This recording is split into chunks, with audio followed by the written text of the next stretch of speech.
Hi guys, உங்கள் GMS Kamala. இன்னைக்கு வந்து என்ன பற்றி பேச போகிறோம் அப்படின்னு பார்த்தீங்கன்னா, ஒரு ஸ்டார் வேட்பாளர். நம்ம ஸ்டார் வேட்பாளர்னா யாருன்னா உங்களுக்கே தெரிஞ்சிருக்கோம். முன்னாள் முதலமைச்சர், முன்னாள் அமைச்சர்கள், முன்னாள் மத்திய அமைச்சர்கள், இந்த மாதிரி நிறைய நம்ம தமிழ்நாட்டில் வந்து நிறைய பேர் இருக்காங்க இல்லையா. அவங்களோட தொகுதியில் இது வரைக்கும் எத்தனை வாட்டி வந்து வெற்றி பெற்றிருக்காங்க, எத்தனை வாட்டி தோல்வி அடைஞ்சிருக்கிறாங்க, அது மட்டும் இல்லாமல் அரசு துறையில் வந்து அமைச்சராக எத்தனை முறை இருந்திருக்கிறாங்க, முதலமைச்சராக எத்தனை முறை இருந்திருக்கிறாங்க அப்படின்ற விஷயத்தை வந்து நீங்கள் வந்து பேசலாம். அது மட்டும் இல்லாமல் கடந்த 5 வருஷத்துல வந்து வாக்கு சதவீதம் வந்து எப்படிலாம் வந்து அவங்க வந்து இன்க்ரீஸ் பண்ணியிருக்காங்க, இல்லை குறைஞ்சி வந்திருக்கா, இப்போ தற்போது நிலையில வந்து அதே தொகுதியில் போட்டியிட்டாதான் அவரோட நிலைமை எப்படி இருக்கும் அப்படின்றத பற்றி டீட்டெயில் வந்து பேசலாம். இந்த கண்டென்ட் வந்து ஒரு டிஃப்ரெண்டான கண்டென்ட்டாக இருக்கும். இது வந்து பொலிட்டிக்கலுக்கான கண்டென்ட் தான் அது. அதனால வந்து ஜிஎம்எஸ் நம்மளை வந்து ஃபர்ஸ்ட் டைம் பார்த்தோன்னா மறக்காம வந்து சப்ஸ்கிரைப் பண்ணிருங்க. வீடியோ வந்து ஸ்கிப் பண்ண பாருங்க. வந்து சொல்லிக் கொடுத்தாங்க முடிஞ்சு வந்து சார் வாங்க வீடியோக்குள்ள போகலாம்.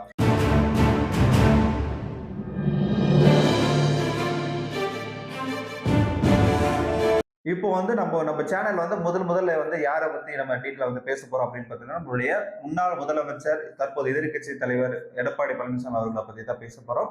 அவர் எடப்பாடி தொகுதியில இருந்து போட்டியிட்டாருன்னா என்ன மாதிரி நிலைமைகள் இருக்கும், அவர் என்ன நிலைமைகளை கொண்டு வரணும் அப்படின்றத பத்தி டீட்டெயிலா வந்து பேச போகலாம். இந்த வீடியோ பார்த்தீங்கன்னா கண்டிப்பா வந்து ஒரு கிளாரிபிகேஷன், ஒரு புரிதல் வருங்க. அதுக்காக தான் நம்ம வந்து வீடியோ வந்து மேக் பண்ணியிருக்கிறோம். இப்போ வந்து எடப்பாடி பழனிசாமி அவர்கள் உங்களுக்கு எல்லாருக்கும் தெரிஞ்சிருக்கும், முன்னாள் முதலமைச்சர், அதுக்கப்புறம் இப்போ வந்து எதிர்கட்சி தலைவராக இருக்கிறாரு. அதுக்கு முன்னாடி காலகட்டத்தில் வந்து பார்த்தீங்கன்னா 1989 வந்து ஒரு சட்டமன்ற உறுப்பினர் இருந்திருக்காரு. அது வந்து ஜானிகனி கூட இருந்தாங்க இல்லையா, அந்த காலகட்டத்தில் வந்து சட்டமன்ற உறுப்பினர் இருந்திருக்காரு. 1991 ஒரு சட்டமன்ற உறுப்பினர் இருந்திருக்காரு. 2011 வந்து ஒரு அமைச்சராகவும் இருந்திருக்கிறாரு. எதுக்கு அப்படின்னா நெடுஞ்சாலைத்துறை, அதுக்கப்புறம் வந்து துறைமுகத்துக்கெல்லாம் சேர்த்து வந்து அமைச்சராக வந்திருக்காரு 2011. அதுக்கப்புறம் 2016 வந்து என்ன பண்ணிருக்காங்க அப்படின்னா, அதே மாதிரி நெடுஞ்சாலைத்துறை இன்னும் வந்து போக்குவரத்து வந்து சேர்த்து கொடுத்துருக்காங்க. அதுக்கப்புறம் துறைமுகமும் சேர்த்து கொடுத்துருக்காங்க. இது வந்து 3 துறை வந்து பார்த்துட்டு இருக்கும்போது அதுக்கப்புறம் வந்து யதார்த்தமா வந்து முதலமைச்சர் ஆகிறாரு. முதலமைச்சர் ஆயிட்டு அதுக்கப்புறம் என்ன பண்றாருன்னா, அதுக்கப்புறம் 2021 போட்டிக்கிட்டு அதுக்கப்புறம் வந்து எதிர்கட்சியா வராரு. எதிர்கட்சி தலைவரா வந்து இப்ப வந்து பயணிச்சுட்டு இருக்காரு. இதுக்கு முன்னாடி வந்து ஓட்டு வங்கியில வந்து இவர் வந்து வெற்றி பெற்றாரா, இல்ல தோல்வி அடைஞ்சாரா, எப்படி வெற்றி பெறதுக்கான சாத்தியக்கூறுகள் என்னென்ன இருந்துச்சு அப்படின்றத பத்தி நம்ம பேசலாம். இப்போ எடப்பாடி பழனிசாமி அவர்கள் இருக்காங்க இல்லையா, கிட்டத்தட்ட வந்து நம்ம 5 வாட்டி வந்து சட்டமன்ற தேர்தலில் போட்டியிட்ட விகிதத்தை வந்து அவர் எப்படி எல்லாம் இது பண்ணாரோ அப்படின்றத வந்து டீட்டெயிலா பார்க்க போலாம். எடப்பாடி பழனிசாமி வந்து எடப்பாடி தொகுதியிலேயே வந்து 2 முறை தோல்வி அடைஞ்சிருக்காரு சொல்ல வருது. என்னன்னா 1996 போட்டி போறாரு, 28.21% வாக்கு சதவீதம் வாங்குறாரு. அது எதிர்த்து போட்டிட்ட பாட்டாளி மக்கள் கட்சி வந்து பாத்தீங்கன்னா 37.68% வாங்குது. அந்த தேர்தலில் வந்து இவர் வந்து தோல்வி அடைகிறாரு.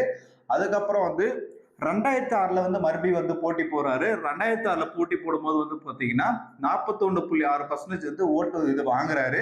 அதுக்கு அப்படியே கூட தான் வாங்குறாரு. ஆனா பட் வந்து பாட்டாளி மக்கள் கட்சி வந்து 44.80% வாங்கி அவங்க வந்து வின் பண்றாங்க. இது வந்து 2 தோல்வி வந்து அவர் தொகுதியிலேயே அவர் வந்து தோற்கடிக்கப்பட்டார் அப்படின்னு தான் சொல்ல வரணும். அது 2017 வந்து போட்டியிறார் மறுபடியும் அதே தொகுதியில. அந்த தொகுதியில வந்து பார்த்தோன்னா 56.38% வாங்கி அவர் வந்து வின் பண்றாரு. வின் பண்ணோன்னு என்ன பண்றாங்கன்னா, அவருக்கு ஒரு அமைச்சர் பதவியும் கொடுக்குறாங்க. யாரு எதிர்த்துன்னா பாட்டாளி மக்கள் கட்சி. அப்போ வந்து என்னன்னா, அந்த இடத்துல எடப்பாடி தொகுதியை பொறுத்த வரைக்கும் பாட்டாளி மக்கள் கட்சி வந்து நல்ல ஒரு பலம் வாய்ந்த கட்சியா இருந்திருக்குது. அதனால தான் சொல்ல வரேன். அதுக்கப்புறம் 2014 என்ன பண்றாங்க அப்படின்னு பாத்தீங்கன்னா, மறுபடியும் போட்டிடுறாரு. போட்டிட்டு என்ன பண்றாங்க அப்படின்னு பாத்தீங்கன்னா 43.74% வாங்கி மறுபடியும் பாட்டாளி மக்கள் கட்சி வந்து பின் தள்ளிட்டு இவர் வந்து வின் பண்றாரு. சரியா?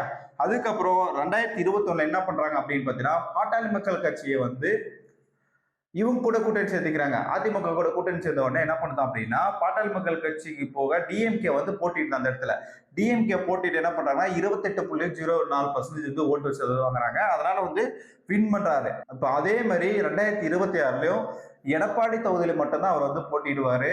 அந்த தொகுதியில போட்டிட்டாருன்னா இப்ப கூட்டணி வந்துருக்குது பிஎம்கே வந்து இவங்க கூட கூட்டணி வந்துட்டாங்க. அதனால வந்து இவர் வந்து ஓட்டு சதவீதம் வந்து 65.97% இருக்கு இல்லையா, இது மேக்சிமம் அப்படியே கண்டினியூ ஆகலாம். இல்ல அப்படின்னா ஒரு 5% முன்ன பின்ன மாறலாம். இப்போ வந்து 60 வரலாம், இல்லைன்னா 70 கூட வரலாம். இது 5%க்குள்ள முன்ன பின்ன வந்து டிஃபரன்சஸ் வரும் எடப்பாடி அவரோட தொகுதியில.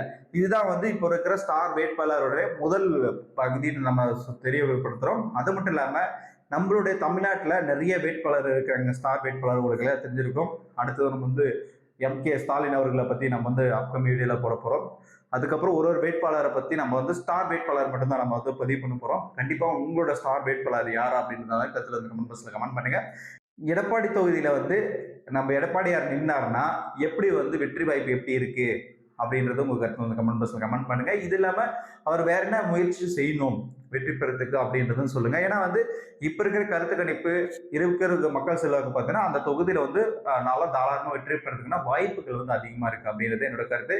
கண்டிப்பா இந்த வீடியோ பிடிச்சிருக்குன்னு நினைக்கிறேன். நிறைய பேருக்கு வந்து உங்களோட தொண்டர்களுக்கு வந்து விஷயத்தை வந்து ஷேர் பண்ணுங்க, நண்பர்களுக்கு வந்து ஷேர் பண்ணுங்க. கண்டிப்பா நெக்ஸ்ட் வீடியோல வந்து சந்திக்கலாம். பாய்.